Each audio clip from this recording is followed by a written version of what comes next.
Como habíamos anticipado, nuestra columna de economía con Juan Iriarte. Guille. Vamos a presentarlo. Hoy Juan va a estar en el piso vía Meet, así que primero que nada lo saludamos, por supuesto. Juan, buenas noches. ¿Qué tal, Guille? ¿Qué tal, Dani? ¿Cómo están? Todo bien, Juan. ¿Cómo estás vos? El gusto de tenerte nuevamente. El gusto es mío. ¿Cómo están ustedes? ¿Bien? Bien, acá viendo las noticias y analizando lo que han sido estos números de la pobreza, 52.9% a nivel nacional. Acá en Tucumán el índice aumentó un poquito más comparado con el último, del 41 se fue casi al 55%. ¿Qué análisis te merecen estos números? Bueno, a ver, era obvio que esto iba a pasar, el gobierno ya lo sabía. Bueno, todos lo sabíamos, en realidad recordemos que el Plan Platita el año pasado emitió más de 180.000 millones de dólares y eso obviamente te generó esta disparada inflacionaria que se logró frenar con el fuerte ajuste, ¿no? Pero recordemos que luego de un ajuste, obviamente que la pobreza aumenta. De todos modos, también lo que hay que ver en la pobreza estructural que se está mostrando, se esperaba quizás, si no se hacía un plan de ajuste, probablemente la hiperinflación nos podía llevar quizás a un 80 o un 85%.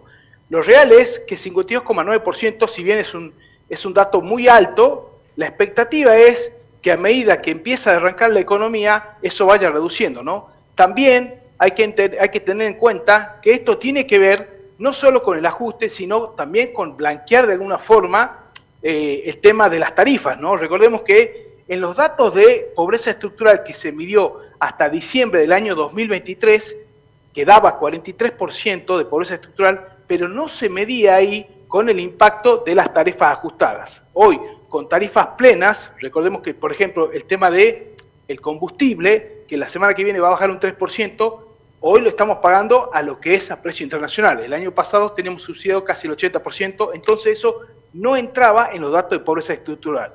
Lo cierto es que 52,9% es un dato muy alto y la expectativa del gobierno es que en los próximos meses eso empiece a reducir. Se estima que la medición ya del segundo semestre quizá la daría por debajo de 50. De todos modos es muy alto, ¿no? Juan, te hago una consulta en referencia a esto, porque estamos hablando de números, de cifras, de datos, pero me gustaría saber cómo es que en términos de economía el gobierno dentro de 2 años, por ejemplo, o acortemos el tiempo dentro de 6 meses, cuando supuestamente la expectativa sea mejor del índice de pobreza, ¿cómo vamos a recuperar a esos niños que hoy y durante los próximos 6 meses van a estar mal alimentados, por ejemplo? ¿Cómo se va a recuperar la pobreza así? Bueno, esos son datos sociales que lamentablemente, obviamente, en la economía, en los números fríos no entran, pero esto es parte del ajuste de todo el daño que se hizo el año pasado y de los últimos 20 años. Recordemos que nosotros tuvimos pobreza estructural de niveles similares en el año 2002, que el ajuste fue mucho más salvaje que este. Y recordemos que pasamos de una pobreza estructural del 9% al 53%. Acá pasamos de una pobreza en diciembre del 43% al 53%. Es decir, si bien el salto de casi 11 puntos es mucho, ya vivimos nosotros los ajustes estos. Y esto tiene que ver básicamente con los movimientos de modelo que se hacen para que a partir de en el futuro esto no vuelva a pasar. A ver, recordemos, nosotros veníamos con años donde el PBI, el déficit fiscal era de casi 15 puntos, 10 directos y 5 indirectos, es decir, con deudas anuales, es decir, con endeudamiento anuales de arriba de los 150.000 millones de dólares en los últimos 20 años prácticamente, que nos costó casi 700.000 millones de dólares de endeudamiento. Es decir, si vos me decís, hoy hay un daño colateral muy grave, sí, claro que hay un daño colateral muy grave, pero lo bueno de esto es que se está empezando a preparar un futuro donde ya el presente, nosotros en lo que llevamos 9 meses de gobierno, el gobierno logró comprar 16.000 millones de dólares y ya ha permitido no solo eso, sino además no endeudar al país en 100.000 millones de dólares, ¿no? Recordemos que si estaríamos en 9 meses del gobierno anterior, estaríamos hoy con deuda arriba de los 120.000 millones de dólares a esta fecha, ¿no? Juan, ¿cómo se explica una inflación en baja y los precios que suben? En realidad, a ver, Dani, lo que hay que ver es la inflación. A ver, recordemos que en diciembre corría el 26%, hoy corre el 4%. Y lo que vos tenés es que si tenés una inflación del 4%, mensualmente te aumenta un 4%. Vos tenés de esa inflación de 4% tenés 2 puntos, que es inflación, si vos querés, autoinfligida por el gobierno a través del crawling peg del 2%. Y el resto es inflación que todavía va corrigiendo del excedente monetario que se generó el año pasado. Recordemos que, bueno, la emisión fue tan gigantesca que no solo la inflación que estamos viendo hoy en día es alta, el 4%, pero comparada contra el 26% es baja, y en función a lo que estaríamos viendo hoy en día si no se hubiese hecho el ajuste. Recordemos, chicos, que si no hubiésemos hecho el ajuste, estaríamos hablando de inflación de quizás del 80 al 90% mensual, ¿no? Con la maquinita funcionando. Claro, porque seguiríamos con la misma fiesta. Es decir, si solo el año pasado se emitieron 280 mil millones de dólares y eso nos generó en diciembre una inflación del 26% real, porque, a ver, el mes anterior, noviembre, dio el 14,5%, pero la real, que fue el otro mes, fue del 26%. Esa es la inflación real.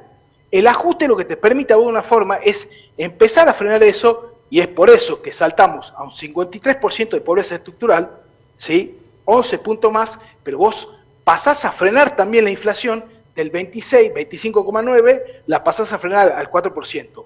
Esto, en teoría, cuando el gobierno logre conseguir los 15 mil millones de dólares que necesita para poder abrir el cepo, que recordemos que esos 15 mil millones de dólares son del gobierno anterior, porque cuando Mauricio Macri entregó el pase al gobierno, había solamente 0,5% del ELIX, y este gobierno se fue con una deuda que la llevó de 0,5, o sea, 500 mil millones de dólares, llevó a 15 mil millones de dólares, y hoy el gobierno, y dejaron el Banco Central en menos 11 mil millones de dólares, bueno, hoy el gobierno necesita 15 mil millones de dólares para poder calzar esos pasivos, y de esa forma poder abrir el cepo y que vos, es decir, y dejar de hacer el crawling peg. Ahí, cuando el gobierno consiga el dinero para poder abrir el cepo, en el acto se elimina el crawling peg, que es el 2%, y te va a quedar esa residual de 1,8, 2%, que yo creo que ahí ya tendría a desaparecer, ¿no? Bueno, parecería por momentos que lo estamos interpelando a Juan, como si tuviese la culpa de algo, pero lo que sabe, queremos, es el que sabe. Lo que queremos hacer es entender un poco, Juan, qué es lo que nos está pasando, como por ejemplo entender qué es lo que está sucediendo en estos momentos con el dólar, que ha caído 25 pesos nuevamente y es la cifra más baja que tenemos desde mayo. Sí, por supuesto. A ver, ¿qué es lo que tengo que decir? Bueno, el análisis económico es, digamos, uno tiene empatía, así que se da cuenta de lo que está pasando, ¿no? Así que uno lo sufre también. Por supuesto que uno sufre todo esto. Pero bueno, hay que decirle a la gente que si bien el ajuste es grave, hay que entender que de alguna forma hemos parado la hemorragia y el paciente en los próximos meses se podría recuperar y empezar a caminar. Te diría que a correr sería de acá 3, 4 años, pero la expectativa es que hemos salvado la vida, si yo te tengo que decir el punto de vista del ajuste. Pero ya entrando en el tema del dólar, bueno, ahí empezamos a ver buenas señales, como el blanqueo de alguna forma, que el gobierno ya ha dado la noticia ayer que lo va a extender hasta el 31 de octubre. ¿Y esto por qué? Porque se han abierto más de 100.000 cuentas en los bancos para depositar dólares de gente que está blanqueando. Bueno, y es un éxito. Recordemos, la novia de Isaurralde también quiere blanquear 600.000 dólares. O sea que, te digo que la única beneficiada por lo menos es ella, ¿no? Blanqueó 600.000. Que no se sabe son de él. Bueno, listo. Sí, pero te quiero decir, el éxito del blanqueo va a todo el mundo y de alguna forma el gobierno eso le está dando el oxígeno para poder conseguir los dólares. Yo creo que una parte sería para poder abrir el cepo, pero no le alcanza, ¿no? Recordemos que 15 mil millones de dólares es mucho y dejaron vaciado el Banco Central en 11 mil millones de dólares. Esto de alguna forma vendría a recuperar parte de esos dólares y yo creo que, bueno, le va a generar al gobierno te diría que de alguna forma aire, oxígeno para poder seguir corriendo, ¿no? Tiene que ver, Juan, también con lo que decía Caputo de si la gente sacara de abajo de los colchones los dólares que tiene guardados, podríamos repuntar la economía un poco más rápido, pero ¿cómo se le quita el temor a la gente de que una crisis económica pueda devenir en cualquier momento? No, a ver, yo creo que esto no pasa por el dinero de la gente, pasa por lo que está haciendo el gobierno muy bien, que es déficit cero. Es decir, nosotros hemos visto que en los últimos 20 años hemos pasado de deuda externa de 40 mil millones de dólares, hoy está en casi 600 mil millones de dólares, ¿sí? De las cuales sumale 45 mil de Macri, estás en 90 mil, y los otros 550 mil, y bueno, nos tomó el gobierno de Cristina Kirchner en los últimos 20 años. Entonces, nosotros tenemos que salir de esa lógica, no podemos estar pidiendo dinero. Uno tiene que decir, te entran 100 mil, y bueno, gastarás 90 mil, y la diferencia irá a ahorro, pero no podemos vivir con la lógica de gastamos más y salimos a pedir. Eso no existe en el mundo. Entonces, yo creo que más allá de que Caputo quiere incentivar a que la gente blanquee los dólares, Yo creo que el gobierno tomó una gran decisión que es el déficit cero. Yo creo que eso debería ser una ley para que no entren más vivos a la Argentina y de alguna forma usen la caja de todos los argentinos para poder de alguna forma enriquecerse, es decir, con la excusa de nos vamos a endeudar y después nos cuesta todo en inflación, ¿no? Es decir, recordemos que el año pasado teníamos inflación, como te digo, mensual del 20, el 25%, hoy está en el 4%. Si vos querés un beneficio, bueno, hoy la inflación está de alguna forma cediendo, ¿no? Juan, la última, ¿qué expectativa hay con la soja? Bueno, ese es un muy buen dato porque a nivel internacional China ha bajado los encajes de su economía interna y eso ha hecho de que las empresas chinas empiecen a tomar más dinero y empiecen a consumir más. Recordemos cuando China consume, lo primero que hacen es aumentar la cantidad de consumo en comida, ¿no? Y recordemos que los chinos comen pollo y cerdo, y el pollo y el cerdo, ellos tienen 800 millones de pollo, de cerdo y 500 millones de pollo. Y estos animales consumen soja. Y es ahí donde se produce el aumento de la soja, del precio, y se estima que en los próximos meses, no solo con el aumento de la demanda china, sino también con la baja de la tasa de Estados Unidos de referencia de interés, la soja podría estar tocando los 4.30, 4.50, y eso sería un gran motivo para que el campo empiece a liquidar, ¿no? Recordemos que el campo se quedó con casi 65 millones de toneladas entre soja y trigo, que son más de 20.000 millones de dólares. Bueno, pollo, cerdo y otras cositas, ¿no? Bueno, lo que pasa es que, claro, no vamos a decir, pero sabemos que ellos también comen. Yo lo vi, te digo, por eso. Claro, no lo podemos decir nosotros, pero bueno, también ellos comen otras cosas que nosotros no. Pero básicamente, el chancho y el pollo comen soja. Ese otro animal no come soja, no, pero bueno. No comen. Juan. Bueno, hasta acá llegamos, no vamos a meternos en las costumbres y cultura oriental, no vamos a meter en un lío. Juan, te agradecemos come lo que quiere.